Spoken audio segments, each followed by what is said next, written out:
Are powerful cultural influencers manipulating our minds through malevolent forms of brainwashing? Does the Bible warn us about this potentially dangerous reality? And if so, does it direct us as Christians as to what to do about it? Could we be on the verge of a global system that controls not just governments and economies, but worship itself?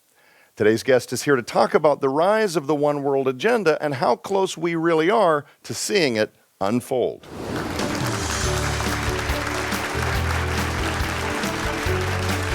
Hello, everybody, and welcome back to Skywatch TV. I'm Joe Artishorn. Today we begin a conversation that I promise is going to be explosive about the rise of the one world mind. What is it?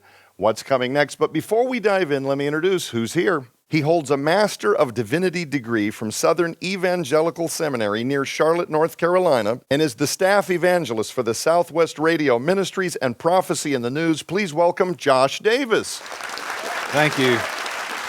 Great to be here today. Thank you very much.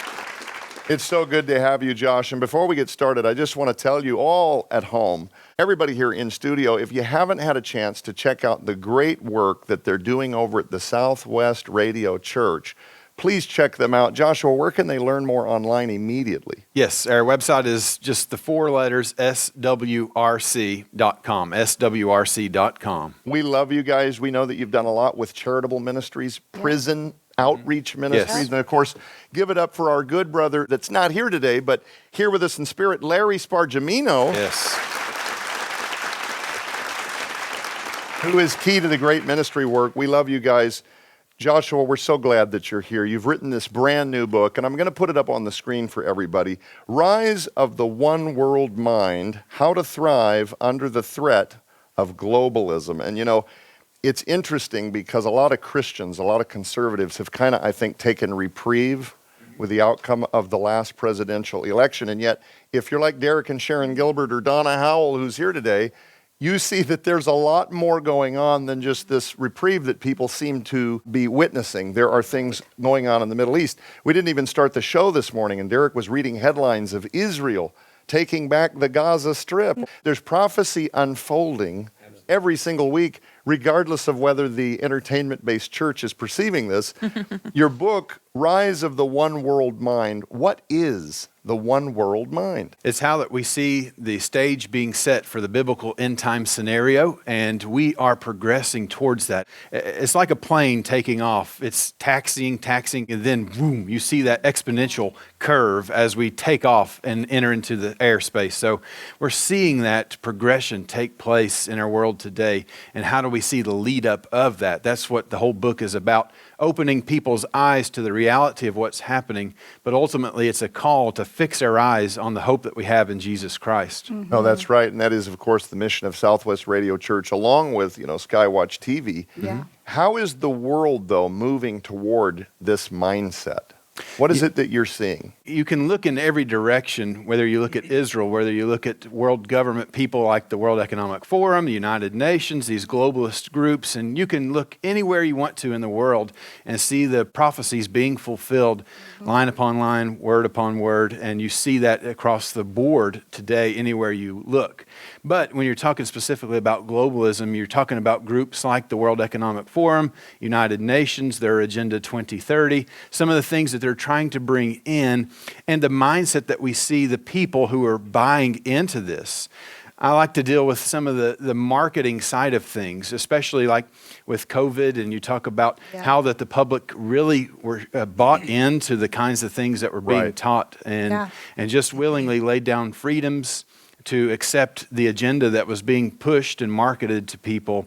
And so we see that happening across the world. That's the mindset that's emerging that I try to shed light on in the book. You know, it seems to me that we're watching through social media the corralling and the herding of people. In fact, I think there are experiments taking place. And I think the lockdown era was one of them. How can we move in an entire group of people, specifically Christians? Yeah. But I am shocked at the number of people who are buying into this.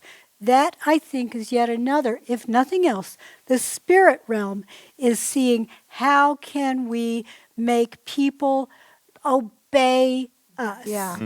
Yeah. And actually in that goal towards free will removed, there's always somebody in the background, some puppeteer has to pull some kind of a brainwashing move. And I want to hear Josh explain. Your book actually addresses, in the context of the global mind, brainwashing. That alone is terrifying. Please explain. Yeah, so in the book I talk about the battle for brainwashing and the tactics that are used. And if you look at the classic brainwashing tactics and how it's worked, typically, just to give a short form of it, expand on it in the book quite a bit, but you withhold something like water, something that someone needs for survival. Right. If you look at COVID as a test case, it was the freedom to go out. Different countries had different setups. I have a friend that's a missionary in Australia, and it was very restricted there. He could not go out. He could not evangelize. He couldn't move beyond where he was supposed to be within this certain radius around his house. And so that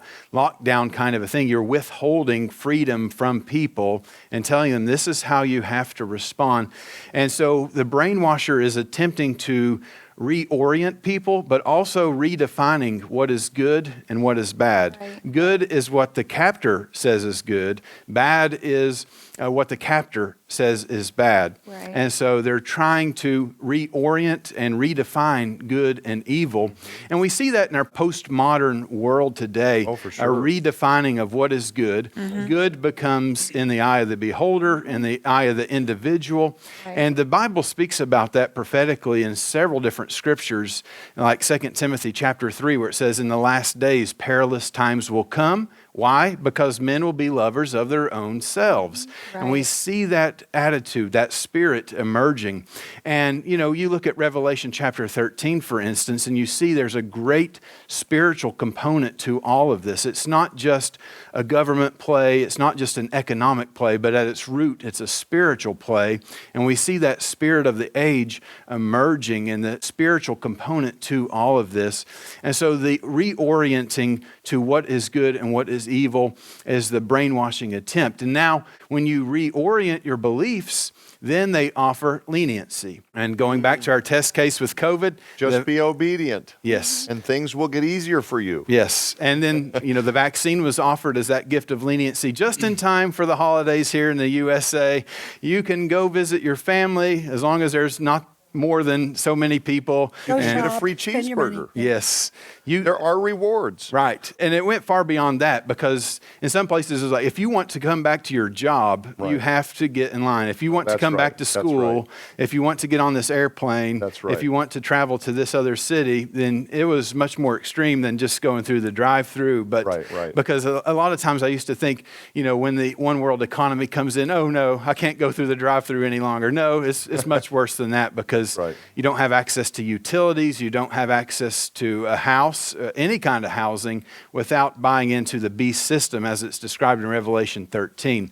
And so we're seeing the stage being set year by year, day by day, right. towards this progression. What's really fascinating and disturbing is seeing how social media has been weaponized in this regard to manufacture this sort of consent and consensus to adopting these ideas.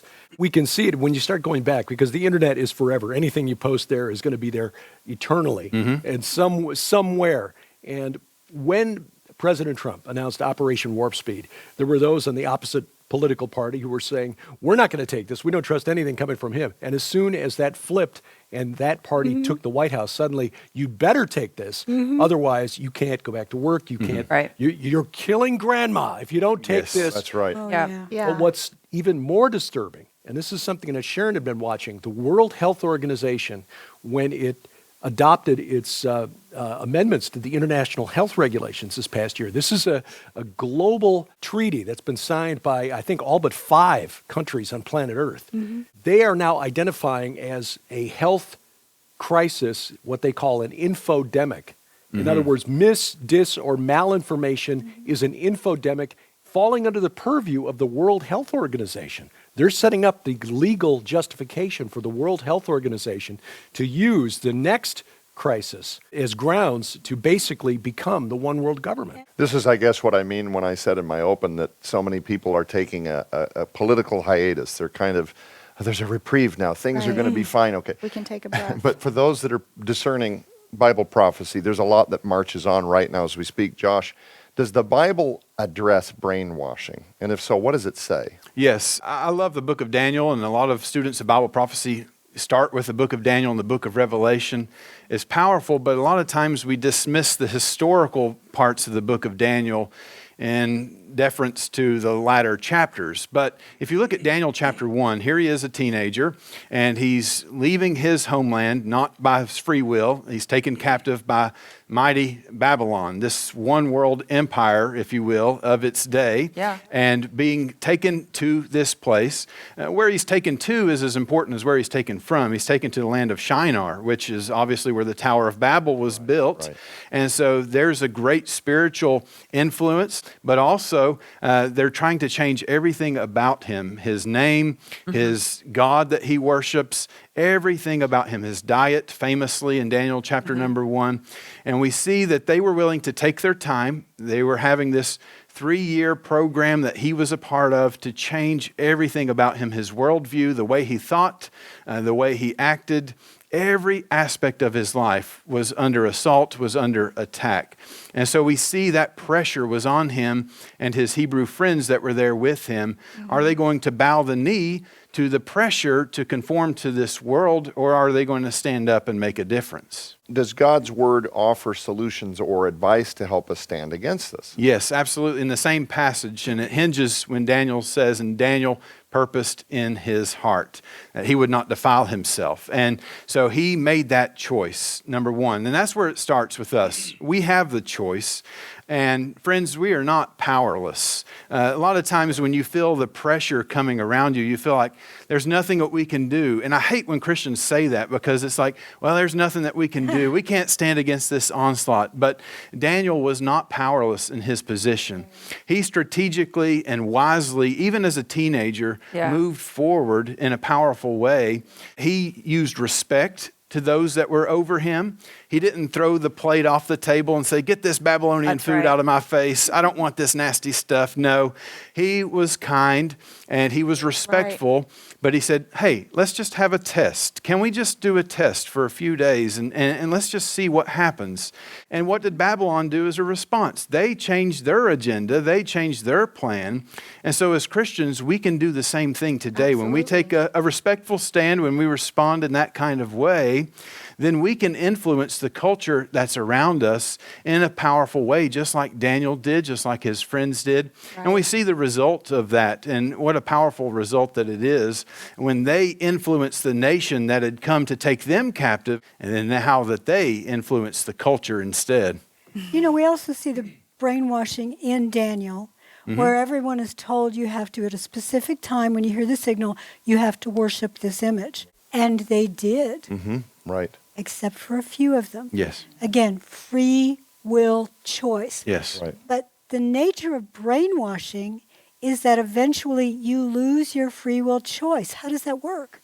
Yeah, and the thing that stands out to me too, Sharon, is that what about the people who bowed the knee? What about the Jewish exiles that were taken captive that we don't hear about? Right. There was a host of others who were there with them that did give in to the brainwashing attempt, and they gave in to those things. And so we see that they took that stand for the Lord, even if there were consequences. Because this is the thing that we need to have as Christians, I think, is we need to have an eternal perspective. Absolutely. You know, we need to be thinking about not just living for the here and the now, but thinking about eternity. And that, you know, as Paul said when he looked at all the things he went through in 2 Corinthians, and he outlines the shipwrecks and the beatings and everything that he endured, he said, these are momentary, these are light afflictions. And I look at the imprisonment and everything else that he faced, and it's like, there's nothing light about this at all. You know, nothing light about it at all. And yet we see he's got his eyes fixed on eternity and the hope that is ahead for him. You know, this is a total field guide for the discussion that we're having today. Josh, what you've amassed here is very special. And I want to deal very quickly because, you know, we're always pressed for time in these short form episodes. Chapter 2, you discussed something called, quote, World War on Words. You know, we're upset about being shadow banned. things could be a lot worse. What terms are being used strategically or even to manipulate us now towards globalism? Yeah, Derek touched on it earlier when he was talking about the World Health Organization. And we saw with the previous administration how that they were using the word cooperation. We're not giving over American freedom, but we're cooperating. Now, that sounds like a pretty innocuous term, cooperation. Right. I mean, who's against cooperation? Here we are today, Skywatch TV, Southwest Radio Ministries, we are cooperating together and for the glory of God. So there is a positive aspect to that term. But some people are hijacking strategic terms and using it like cooperation to say that we all have to come together as one, and anything that isn't bringing us together as a global whole, a globalist system, is viewed as the opposite of cooperation. You know, when one nation is trying to be better than the other nation, or one nation says, our nation first, America first, for instance, then that's viewed as the opposite of cooperation in the globalist mindset that they're trying to push. And so there's a lot of these innocuous sounding terms that wouldn't raise like alarm bells. Right. And there are some that do raise alarm bells, like fascists, and they're using sure. guilt and fear, and they weaponize that to marginalize people and to label people. And that tactic is going on as well. But a lot of these innocuous sounding terms like cooperation are sort of under the radar kinds of things people are buying into and not really understanding what's behind it. I noticed a few years ago, the Pope released one of his encyclicals, Brothers All. I think this was October of 2019. And his whole thing was pluralism. We are looking for a pluralistic society. We want peace between this religion, this governmental by party and that governmental by party. And he kept talking about pluralism and peace and, you know, one world cooperation. And I noticed that throughout this entire letter, he pushed pluralism, but what he was talking about was syncretism. Now, this is a very, very clever thing that he did. Prestidigitation, right? Watch what this hand is doing, and I'm feeding you that. Yes. Because what he said was pluralism, but what he fed was syncretism, which is the blending of all religions into one world, not just one world religion, one economic. Oh, my goodness. Yes. So I want to know, what does your book have to say about a one world government? How are we getting there? Yeah, you can look in many different ways. And one of the ways I like to start is by looking at the digitization of government and how that technology is enabling us to digitize government. And it's becoming an arms race. Guilt and fear are two of the big weapons that are used in marketing these things and selling it to the general public. We can't get left behind. If our nation gets left behind, our economy is going to be in the tank. We're not going to be able to respond quick enough. We're not going to be as agile as these other nations. And the UN keeps track of digital government, and it's available if anybody wants to go online and check it out. They release it every couple of years, and it's like an index kind of thing and ranking the nations.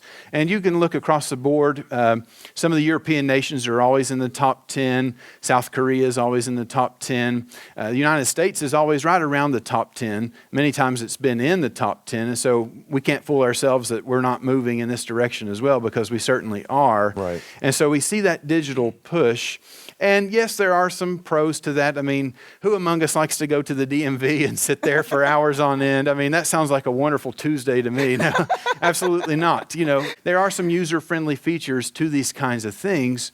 But as it's coalesced into one, then I think the ultimate goal in all of this is a global citizenship. Right. And so you can mix in border control, and we know how high of an issue that has been in the United States of America in recent years when you talk about border control and you talk about those kinds of things that are happening in the world. And we see that not just in America, but the European Union is releasing a system very soon in biometric registration. Your face, your hand, you have to have it registered in order to enter into any of the European Union countries. So we're taking steps, and I'm just pointing out today some of the steps that we're taking in this direction and how we're moving that way.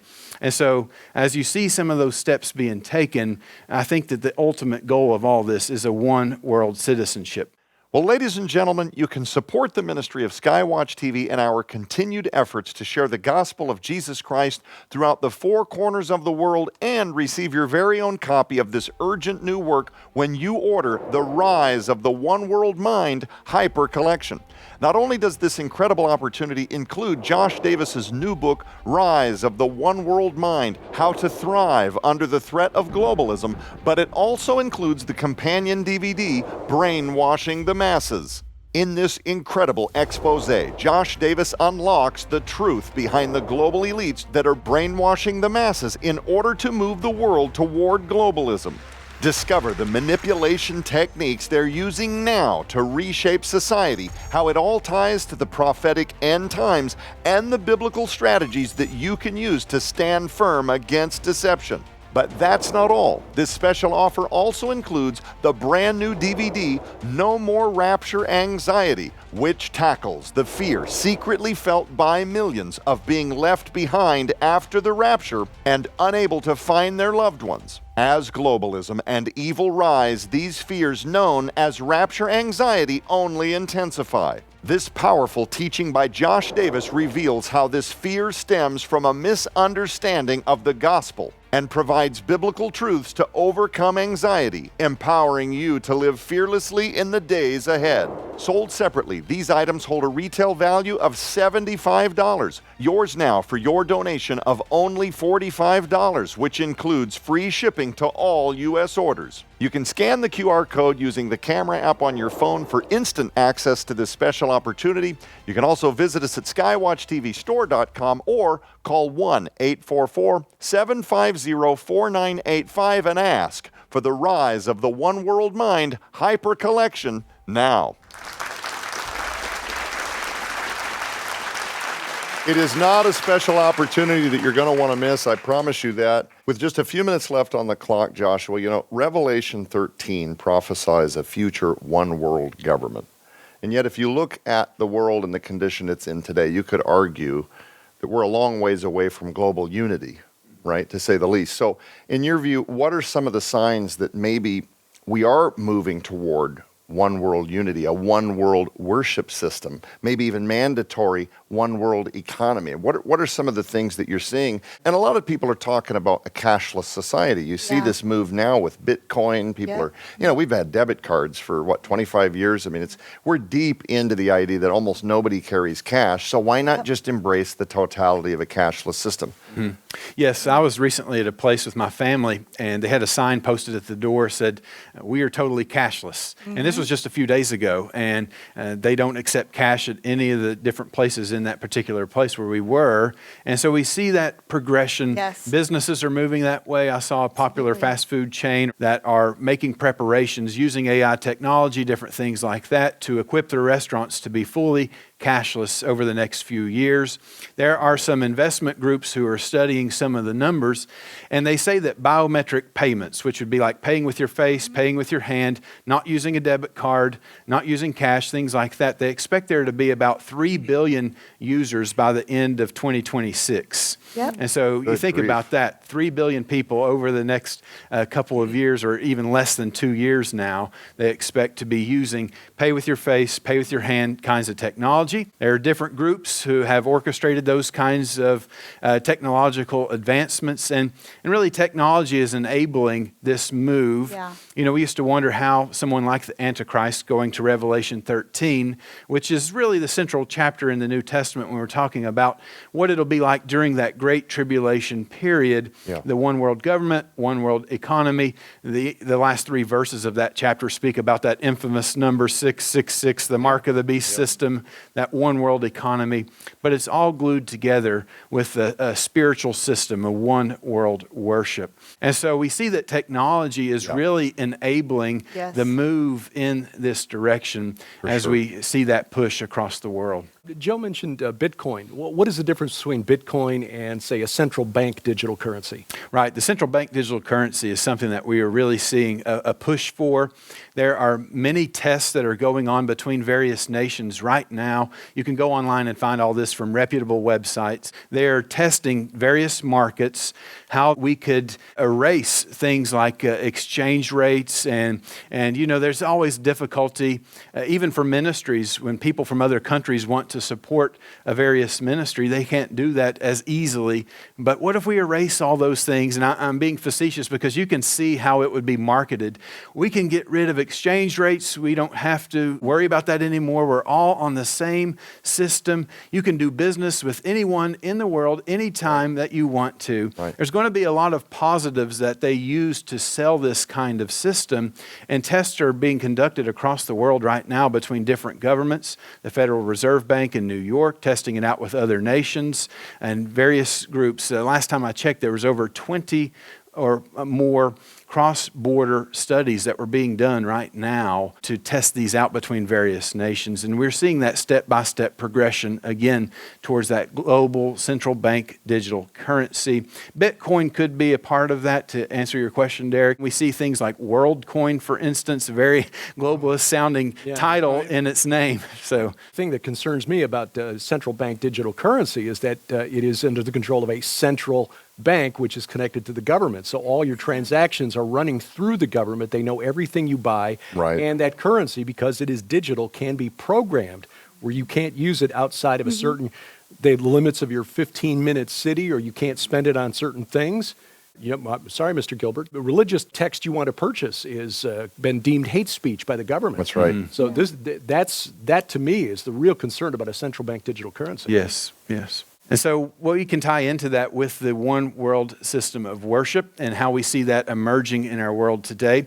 Because you look across the board and you see there are a strategic push for a one world system of worship. Donna was touching on this with the Pope, and he is very much into that globalist camp. And we see that he has been pushing and promoting certain things that say it doesn't really matter what you believe, all roads lead to heaven. That's the postmodern mindset that we have here in the West. And that has won the day with our culture, unfortunately, because it's very much in opposition to the biblical worldview.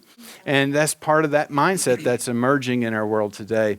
And so we see that there's a real push with postmodernism to lay down your beliefs. You can believe whatever you want to believe, and we all get along together. We all are part of this globalistic whole.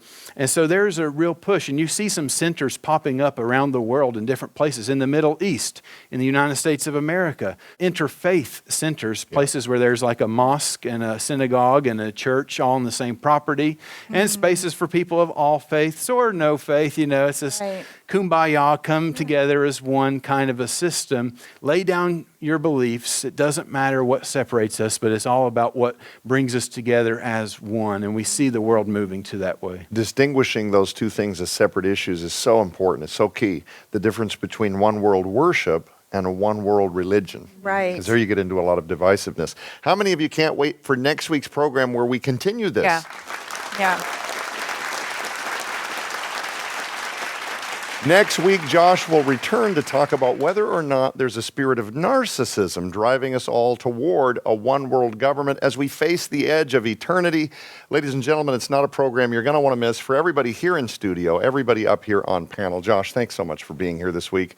I'm Joe Artis Horn. Keep your eyes on the prize, which is Jesus Christ. We'll be back.